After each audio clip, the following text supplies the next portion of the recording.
Bonjour les amis, bonjour à tous, bienvenue dans Un jour une carte. Nous sommes aujourd'hui le dimanche 11 février. Alors, j'espère que vous allez bien, que vous profitez tranquillement du week-end et bon courage pour ceux qui travaillent. Pour ce dimanche, j'ai opté pour le tarot des druides, enfin, une des nombreuses versions du tarot des druides. Alors, qu'est-ce que ces chers druides ont de beau à nous annoncer pour ce dimanche? Quelque chose de druidique? Voyons voir. Alors, nous avons le 4 de coupe qui est accompagné du chariot. La famille des coupes.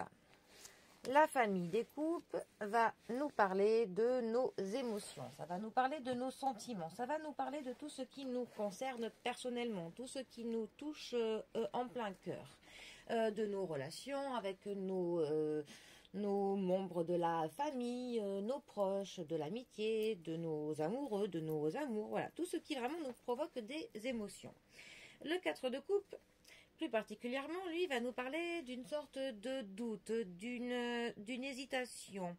Ça peut aussi nous parler d'une absence d'une relation avec soi-même, d'un manque de connexion avec nous-mêmes, qu'on n'est pas assez centré sur nous, sur qui nous sommes.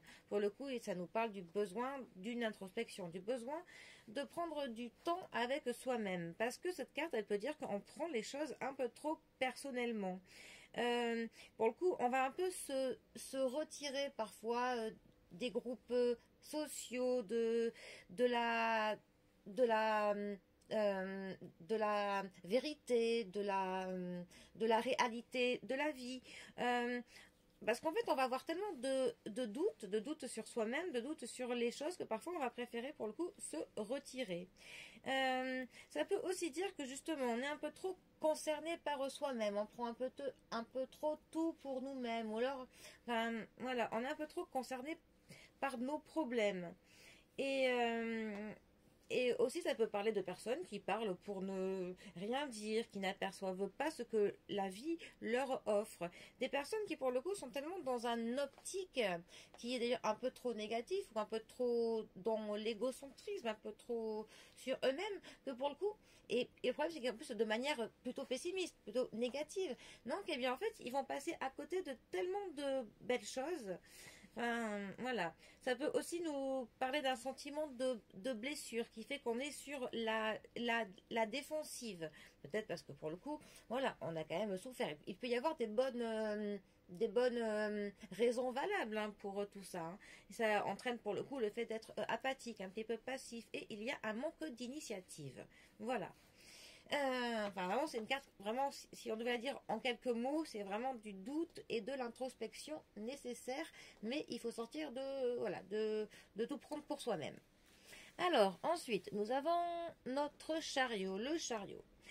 Septième arcane majeur du tarot. Le chariot est généralement une carte qui va représenter le travail. Elle est associée au signe du cancer.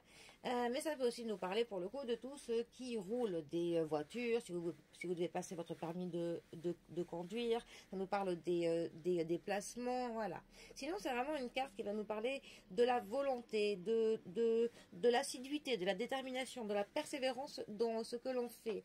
Et pour le coup, on a vraiment avec cette carte le fait de vouloir avoir le contrôle sur ses sentiments, sur ses pensées, de contrôler son mental. Mais on peut avoir aussi un tiraillement entre deux axes différents de la dualité qui nous tiraille. Mais c'est aussi une carte qui va nous apprendre au fait est-ce qu'on reste sur la bonne voie, que pour le coup on a tellement de la détermination qu'on a vraiment de la victoire hein, sur ce qu'on fait. On peut atteindre nos buts pour le coup. C'est vraiment une carte où on est vraiment très téméraire. Hein. Vraiment, c'est une carte où en général, on va conduire notre vie. Hein, voilà. Ça peut aussi nous parler, enfin, nous annoncer que on va avoir quand même quelques défis physiques, quelques défis psychologiques. Quand elle est mal positionnée, quand même, c'est une carte qui peut nous parler de personnes qui vont tout faire pour atteindre leur but, mais d'une manière, en fait, ils vont passer eux avant d'autres personnes. Ils peuvent les laisser sur le bas-côté pour prioriser leurs ambitions, leurs intentions. Ces deux cartes ensemble, que peuvent-elles nous dire? Tellement de choses. Je vais essayer d'en trouver quelques exemples. Eh bien, ça pourrait vraiment nous parler, pour le coup, d'une personne de votre entourage, ou parler de vous-même, hein. Mais ça va nous parler d'une personne qui, pour le coup, est vraiment un peu dans de l'égoïsme, qui va vouloir persévérer, qui est déterminée à aller dans une direction, hein, qui va vraiment, voilà, qui ne veut pas voir autre chose que l'objectif qu'elle s'est fixé, que sa manière de voir les choses. Et pour le coup, ça fait que, en fait, c'est une personne qui se retire de beaucoup de choses, qui ne profite pas des belles choses de la vie, qui ne partage plus tellement. Est-ce qu'elle est vraiment dans l'absence de partage? Elle est peut-être que c'est une personne qui est blessée, hein, qui agit comme ça parce qu'il y a eu des traumatismes passés. Mais pour le coup, voilà, elle est un peu trop dans le contrôle. Elle ne veut pas ressentir tel sentiment, donc elle va se couper de certains événements, de certaines personnes. Voilà. Sinon, que ça pourrait nous dire d'autre? Eh ben, ça pourrait nous dire qu'une personne doit atteindre quelque chose, mais qu'elle a des doutes. Qu'elle a des doutes parce qu'elle est tiraillée entre plusieurs idées, plusieurs axes pour le coup. Elle ne sait pas trop vers quelle direction, enfin, quelle est la meilleure pour elle. Donc, pour le coup, il va falloir qu'elle prenne un petit peu de temps pour elle, faire de l'introspection afin de se questionner et que ses doutes, pour le coup, s'envolent. Mais un petit recul sur tout ça devrait lui permettre de prendre l'initiative qu'il lui faut, tout simplement. Euh, mais sinon, généralement, c'est quand même une carte qui nous annonce que la persévérance et que vraiment la détermination fera que vos objectifs seront là, mais que par contre, vous risquez un peu de vous couper du monde et d'avoir peut-être quelques doutes, hein, le temps d'aller à ces objectifs. Il y a de la victoire, hein, au bout du chemin, mais c'est quand même un bon défi pour vous. Voilà. Bon. Sur ce, j'espère que je vous ai pas trop rempli le cerveau. Je vous souhaite bien un très bon dimanche pour le coup. Et moi je vous dis à demain pour un prochain tirage. Allez les amis, à bientôt. Bisous à tous.